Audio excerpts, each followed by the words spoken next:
Hi, I'm your host, Latiska Powell, and today's 10-minute lesson, baby, it's only 10 minutes. Loving the evidence and accepting who we are. If you haven't already, hit the like button and subscribe to the channel so you won't miss these 10-minute lessons, baby. They're only 10 minutes. Now let's get into it.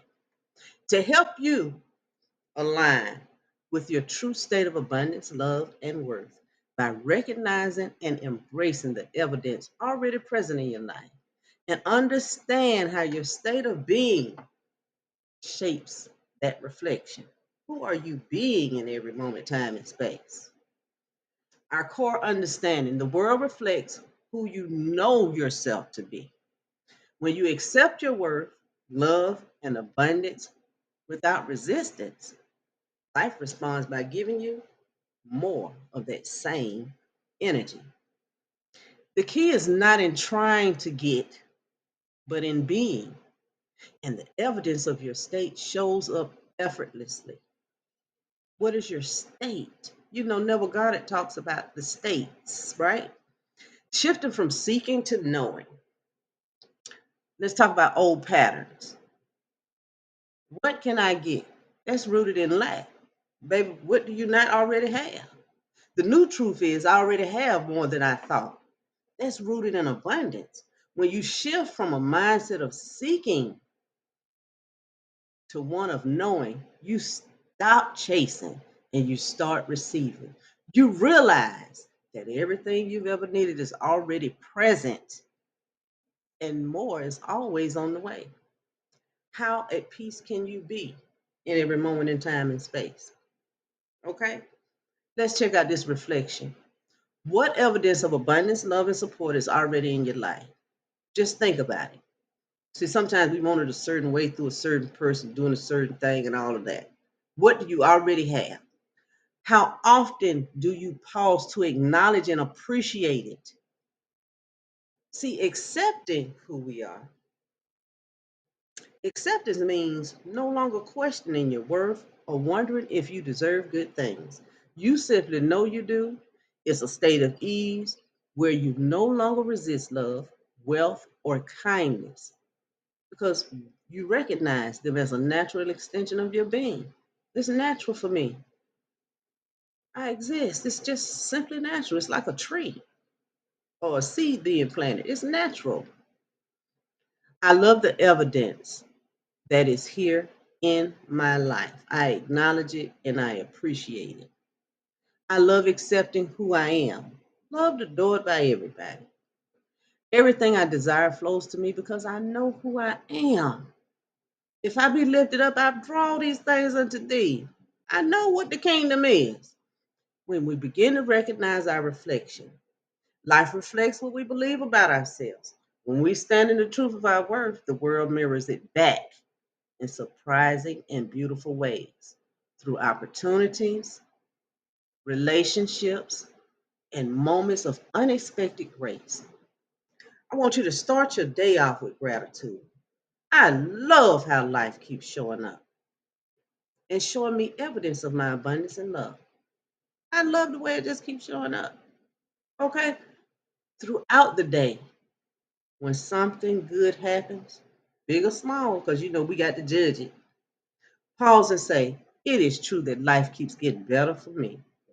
It just keeps on keeping on. That's how God is. I keep on keeping on. Before bed, I want you to reflect. Look at all the ways I was supported by love and value today.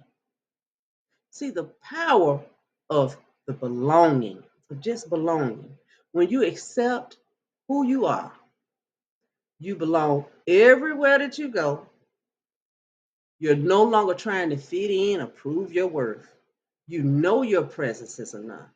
This knowing creates ease, magnetism. People naturally treat you with love and respect because that's the energy you carry. You're giving what you want to receive. So let's end it with a proclamation. I belong everywhere I am. I'm loved, spoiled, and valued by everyone I know. And so are you. Life always rises to meet my worth, rises to the occasion. Can you believe that we are occasion, a whole occasion to God? The more you love the evidence in your life, the more evidence shows up. The more you accept your worth, the more the world reflects it back. You don't have to chase it. You only have to be. And in that being, everything aligns. For years, I had beat myself up. I'm just telling y'all the truth. I had beat myself up because I was holding on to so much stuff. I hadn't forgiven myself and I hadn't let stuff go. And I was carrying guilt and shame and all of this little stuff. And the moment I decided to forgive myself, surrender the whole thought process of any of that foolishness, I had to recognize that everything I was holding on to was so far away from me that it didn't even make sense. I didn't even realize I had kept picking up that same bag, carrying that same story with me. And I go up and down these timelines sometime, and you hear people say, tell your story. How about create your story? So your story is unfolding through you. It's nothing to tell anyone because those that know that part of you, that's what they know. Okay? The story that you're creating is a whole new you. It's a whole universe away from who you used to be. And when we step into the moment, this moment, we realize how far away that other stuff is. And then we begin to realize those people, what I call is people that bring up your Lazarus. They won't let the old die. So they keep bringing it up into your face, bringing it up into awareness, bringing it up. And the more I would kind of fight that kind of foolishness, I found myself saying, you know what, Lord, I can't change nobody's mind. I ain't even trying to prove nothing to nobody, never again in my life. I could care less. And that's on God. That's on me. That's on all the angels in heaven. I'm not going to prove myself to anyone. Whatever you say I am, let it be so in your reality. Because, see, in my reality, babe, I'm far beyond that. And I will not be held captive by anyone. Will not allow it. And whatever I have to release, whoever it may be, for my own peace, let it be done.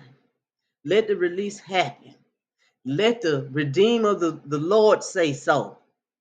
Because, see, redemption starts with us. Yeah, I did all those things. Yeah, I sure did. That's holding myself accountable. And see, once I held myself accountable and I began to look at the error of my own ways, not through other people's eyes, but through my own eyes, could I have handled that a little bit better? Could I have said it better? Did I have to allow the button to be pushed to that extent? And God said, why are you judging you?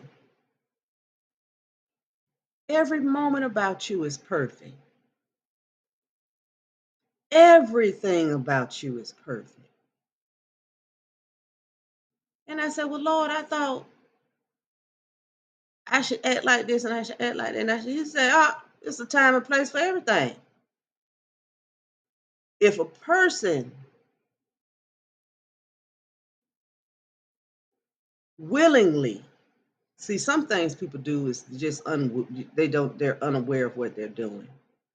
Now I'm at a place where I can kind of understand that all this negativity is a reflection of who you are, and it has nothing to do with me. So I could care less. I'm going to be so unbothered by what you think because I know it's going to take you to change your mind. I can't change it for you, but it's a seed being planted because I am a reflection of the Most High, just as you are.